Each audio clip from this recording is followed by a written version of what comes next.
All right, diving in today is the biggest topic, I think, right now in all of crypto news, but it's also flowing over into financial news, and that is the situation with FTX. So we're going to dive into all that, give you guys the winners and losers. It's going to be a good one. My name is Paul Barron. Welcome back into Tech Path.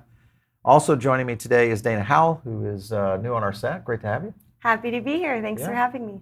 Dana, we're going to get into it today. We'll run down a bunch of stories. I know you got some news items we'll get into today. We'll also do a breakdown for you guys a little bit on what's happening with the assets and a lot of the Dapps that are being affected by the FTX fallout. So we've got a whole roster of that. Make sure and stick around for that. Before we do get started, I do want to thank our sponsor today. That is Trezor.io. Make sure and check them out. Safe place for your coins. If you guys are not self-custodying right now, what are you doing? You should be. We teach this and coach this all the time. Self-custody is really kind of the number one spot to be. If you are having to go on exchanges, do it in a way that you're in, you're out, and get back into your self-custody position. And Trezor is a great partner. And of course, it's a safe place to check your coins out. Also, you can get into the coins themselves. So just a lot of times people don't realize how many coins are available on the Trezor and what you can do with it. Tradable in the Suite app, which is similar to other apps out there. I won't mention names, but you've got, of course, all the majors, including even stable coins and even things like XRP. So jump into Trezor, just use the link below for that. All right, so let's get into it today. A lot of new stuff coming at us. So where and what are you seeing in the news right now, Dana? So we have U.S. banks launch a digital dollar blockchain pilot. Here are some of the winners. We have mainstream financial institutions are working with the Federal Reserve to test a digital currency platform. Okay. So I'm kind of curious, when you look at and we've talked about this story before a little bit, but the whole point is now it kind of rings so true to kind of the winner-loser scenario that's being kind of played out in media around what's happened with FTX, meaning more regulation and possibly even a potential to a stable coin-like scenario that could be planned out in the New York Fed. What else were they saying in the article? Yeah, exactly. So we are seeing how this now, after FTX, we're moving into just heavy, like, what do we do with regulations? Yeah. So a group of banking institutions, including HSBC, MasterCard, so that's really big, Wells Fargo, they announced on Tuesday that the launch of a proof of concept digital money platform they're calling it the Regulated Liability Network. This is what they're trying out, the RLN. Okay, so with that, and this is something that we've talked about, is the concern of major banks and also major financial institutions starting to move into the space. Now, in the past, prior to these meltdowns that we've seen from Celsius, we've seen from Voyager, now FTX kind of piling in, Terra, etc. There's been a lot of fun in the space, and I think it's opening up a lot of minds in the sense of, is regulation and possibly Wall Street starting to say, this is our chance. This is our chance to go into blockchain, open up some opportunities, hence control, and start to really put some pressure on the overall markets as a whole. I think this is a big situation that's starting to brew. Yeah, I mean, yeah, exactly. So you have, everyone is jumping in. So the question is who to trust. Yeah. So we have really big institutions. They look at this as an opportunity, but then also we know that some regulation does have to happen. Sure. Because there needs to be some barriers around what happened with FTX. Well, and I think, remember, and this is something that a lot of people are talking about right now, is that, they, especially in the mainstream media, which for me, I look and listen and I watch what's happening. I just don't trust it. So I go out and do my own research, just like you should. Go out and do your own research. By the way, if you haven't hit the like button, make sure and smash it right now. Let us know if you like these kinds of breakdowns where we kind of combine news along with some deep dives.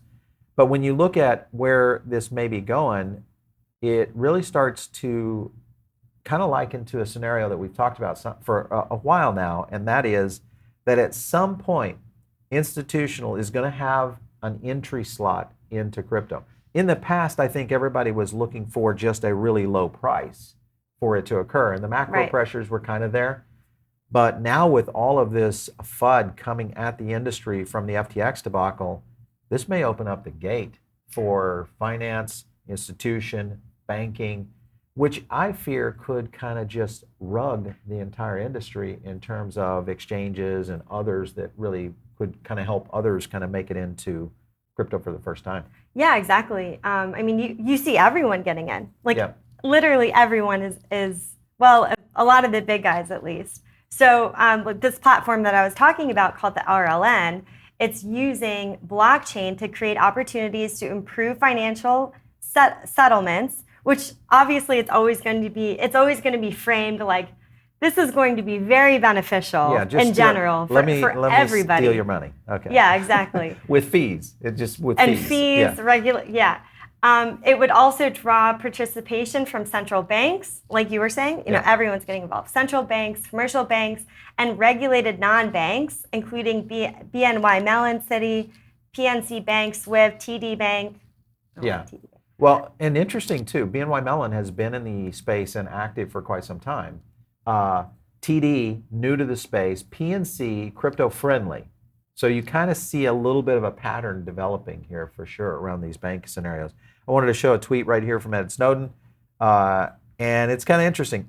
It begins. I thought that was just pure and simple. Let me zoom up on that, guys. This came in from Watcher Guru just in. Obviously what Dana's talking about, MasterCard, Wells Fargo, Citigroup, and others launching a 12-week experimental digital dollar pilot under the New York Fed. All right, so you've got, I mean, whether you like Snowden and his antics or not, the point is that he draws attention to these kinds of scenarios in so many ways that this has been a really kind of a destiny for what eventually would happen with traditional finance. And when you look at traditional finance on a global scale, the United States is by far the #1 culprit of control of the global ecosystem.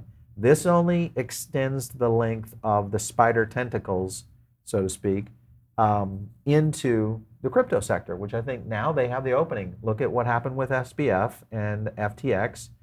This gives us the reason we're here to save the industry and keep everybody from getting hurt in the future. Yeah, we're here to save. We're under the guys. I picture Edward Snowden in asylum in Russia, sneaking out of like his Faraday cage and putting his battery in his phone to write that tweet. All right, so some of you guys may not know what a Faraday cage is, but a Faraday cage meaning the ability to transmit without being notified or somebody knowing where you are geolocation-wise when you bag it. And you guys know that. If you're into the conspiracy theories, you'll know what Faraday He's really means. serious about security. Really, really serious about it. Yeah. All right, so other stories you had were some political moves on the horizon. Republican Tom Emmer is bullish on digital assets to fight FTX. Yeah. Now, we've had Tom on the show before. He made the House Whip. So, story right here, downplays FTX Meltdown, cheers crypto. Now, this right here, I want you to hold this story for a second, guys. What that headline right there on CoinDesk is doing is pitting the political parties at each other. Mm-hmm. Tom Emmer's a Republican out of Minnesota, gets the whip, U.S. House Whip, which is a big position really from the Republican Party now that GOP owns the House. And for this kind of title, first of all, I think it's irresponsible to put these kind of titles out, even though I know we do it all the time on YouTube in the lure. But at CoinDesk, I'm looking at it and saying, all right, this is pitting Dems versus obviously GOP. And you look at what Emmer has really, his whole position is not cheers crypto. It is let innovation win. Yeah, absolutely. That's kind of the end of it. Yeah, I agree. And this article is really cherry picking some of these more blunt statements that he's made. Oh yeah. Such as out of context, probably. Exactly. He says, I don't remember the, there's a quote here basically saying, well, we all need to. Maybe we've lost a bit of cash, but let's just proceed. And it's not really what he's saying. I think he just wants us to focus on the fact that in any time of innovation, Yeah. whatever it is, there is going to be some gray area where we do have mishaps like this, and they're really, really serious. So he's not saying that, in my opinion. Yeah, here's some of the highlights. All right, so we need to use the stage at Congress to promote all of you beyond the walls of Capitol. I think that's agreement. A caution against making too much out of the situation with FTX. I kind of disagree with him a little bit there. It is a big deal. And it is going to be a big deal and continue to be a big deal from a contagion aspect here within the crypto community. Yeah. But when you compare this to Enron, you compare this to Bernie Madoff, you compare this to 2008, 400 plus banks failing, then it kind of you step back and go, okay, maybe it's not as big a deal. Or you look at the dot bomb, which just killed $7 trillion off the balance sheets in 2000 to 2005. We're talking about, about $8 billion here. Really, in essence, that's serious. In comparison to the rest of the industries that have failed and really had some major. I think the media is, to a certain extent, making a lot out of it in the sense of the bigger picture, when in reality, it's just a big news story in a small pond. Yeah, it's one of those serious stories that, like, for example, here, Republican Tom Emmer, who Republicans have picked for a key leadership role in the next Congress, dismissed policymakers' crypto anxiety after the dramatic collapse of global crypto pillar FTX and said, coming up with digital assets legislation next year, quote, could be a lot of fun. Like, this is out of context, I believe. Yeah.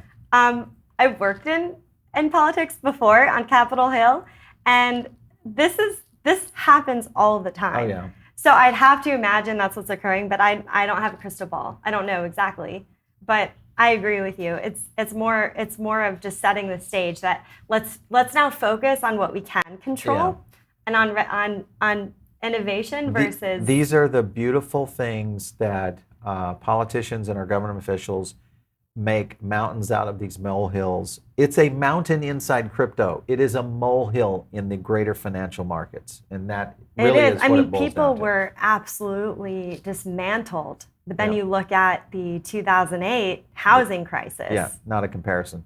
Right. For sure. These things happen a lot in every industry, and it's really, really bad. I saw that Elizabeth Warren did not lose this opportunity, never let a crisis go to waste. She won't let it go to waste. This is an opportunity for her to really say, let's just regulate the heck out of everything. So she's trying to push on a new crypto bill, but at the same time, you've got Sherrod Brown saying, hey, wait a minute, maybe Slow not so down. fast. Yeah. What was the insight to her position other than it's Elizabeth Warren and she just gets into it? She really wants that. She really wants the SEC to just very strongly regulate. So she's all for the full compliance under SEC in terms of what we might see around tokens right now. So all that, I see. Okay. Yep. So with that being the case, security tokens, because this is something that people have been talking about. I kind of think this is where we're going, guys, is that, whether this is the short term or the long term, and when I say long term, less than 3 years probably, because I think the next president also will play into this in a big way. Because remember, now we've got the major financial institutions at the gate. The barbarians truly are at the gate of what was once, I felt like, a very strong and resilient defender of, democratizing our own financial futures. Now I feel like we have stepped into the zone and created an opening, to essentially let the bad guys in. Yeah, it's true. Actually, Senator Warren said it was an open question whether the SEC should be the primary regulator. Yeah. So she's commenting on, needing additional legislation from Congress. Yeah. So she really wants to just. This was an article. You've got a whole political party here that has always has pockets of the big financial companies, regardless of whether it's a crypto company or if it's JP Morgan Chase. He says dinging the Republicans, and then also hard to legislate to do anything. That's why we rely on regulators so often. Now, guys, you probably know I'm not necessarily political of somewhat center, but what I see is a very bad position for the GOP right now, but at the same time, almost as if the Republicans played this to keep the status quo as it is. And I was referring to some of the things that even Lindsey Graham was pulling off here recently, in terms of, potential bills that he was proposing, just almost kind of submarining the whole political GOP party into a position where right now we could be just seeing politics being politics, meaning they're playing this out the way they want it to, where they act like they're foes, but they're really working together. Oh, that's my bigger question. Absolutely. That is what happens. And it really just depends on what the overarching goal is, and there's no way for us to exactly know that. So we're working with what we have. I think the beauty is now we've got Elon's on the loose, and they let him out of the asylum, and he's now in Twitter. And that causes a problem because we're seeing news start to develop and break on Twitter more so now than mainstream media. And I think that in itself starts to paint a bigger picture on how this is going to move to the next level. I want to get into our next portion of our breakdown, and this is talking about the impact of the FTX meltdown in the Dapps industry. So this report right here came out, and it gets into a lot of, I think, very interesting positions on not only, and I'll show you a spreadsheet here in a second, but not only does it break down into the ecosystem that survives within the FTX circle of trust, and then also the affected ecosystems that are kind of didn't have anything to do with this, but they're being affected. So this is a problem right now. If you look at just some of the things right here, despite this event past 2 weeks, Web3 industry is seeming very resilient. Dana, when you think about this, Decentral Miami is getting ready to happen. Here we are, late November, and that's primarily an NFT and Web3 conference. Are you seeing any waffling on the vision of Web3 and NFTs kind of in the future? Well, about Decentral, already there's not as many people attending this year, which would be typical just because of the current sentiment. Still going to be a very big conference, however. And with NFTs, we're still going to see the same thing that we have seen with, say, launches and trading, etc. Right. But now the sentiment is more, how do we utilize this technology in order to incorporate into our businesses to make us more efficient? I think that's always been the case too. Yeah. It's the absolutely. Utility component. It's how do we make this technology flashy? It's been around for a while. How do we make it flashy to get people interested? Yeah. It's good advertising. And now it's more about how do we utilize it for privacy and protecting our own autonomy, in addition to helping us with systematizing our businesses better. Yeah, and we did a story on this, pretty deep dive on Nike and Artifact and kind of the integration that they have done recently. Make sure and check it out. We just did it earlier this week. It is a deep dive on the story behind how NFTs, smart contracts, and obviously the utilization of an ecosystem like Nike could really play into this, which goes into the ecosystem of FTX. So further in this article, let me kind of show you guys a couple other things. These were some of the key elements here, because there's a lot of winners here and losers, and I'll show you each. So we already know what happened with Alameda. They had a 1.7 billion, 177 million respectively in terms of both wallets that decreased by 94% and 69%. So that was where the drain occurred. And what happened is there were some gaming dApps and gaming chains such as EOS, Hive, Wax, which we've had Quigley on before, Ronin, and IMX seem mostly unaffected here. So those have been somewhat insulated. At the same time, we've seen a whole list of problems in the market space. Solana probably being the poster child for this issue right now. Solana decreased its daily active users 6.53%, 46,000, and then transaction count by almost 10%. That's 1.5 million. This was since October 31st. Now remember, we just had Breakpoint. Everything was flying high with Solana. Then this happened. And when I look at Solana, and this I've said many times, is and it's always concerned me because I think people try to talk me into it all the time, and I'm just like, it just breaks too much. It's it's still a startup. It's got these problems, but at the same time, I also look at it and I say, man, they have such great utility that are building on this chain. If they can just get this right, this is going to blow.